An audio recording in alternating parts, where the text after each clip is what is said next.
La Coupe d'Afrique des Nations est née en 1957 en pleine lutte des pays africains pour leur indépendance. Au départ, 3 pays étaient en concurrence, le Soudan, l'Égypte et l'Éthiopie. Depuis, la CAN a fait du chemin. Aujourd'hui, la compétition africaine est suivie dans le monde entier.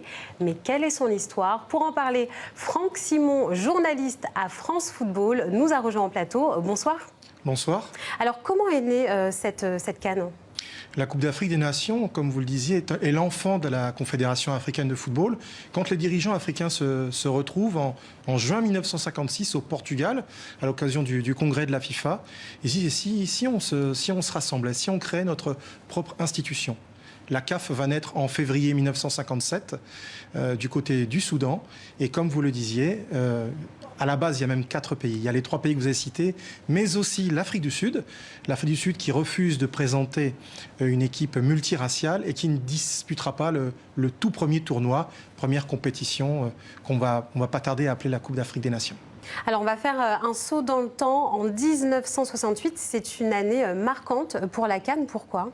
Oui, en 1968, on décide, si vous voulez, d'augmenter le format de la compétition. On passe à 8 pays. Jusqu'alors, le tournoi a été non pas confidentiel, mais il rassemble les 4 pays fondateurs, puis 6 pays.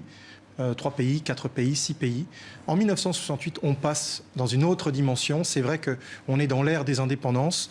De plus en plus de fédérations africaines adhèrent à la FIFA et à la Confédération africaine de football. De facto, il y a des éliminatoires, plus de places et le tournoi grandit jusqu'à prendre 8 pays. Ça durera jusqu'en 1990.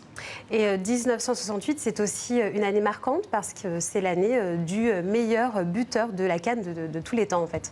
Oui, on a Laurent Pokou qui émerge, celui qui est décédé aujourd'hui, le grand avant-centre ivoirien, Laurent Pokou, l'homme d'Asmara, comme on l'a appelé pendant très longtemps.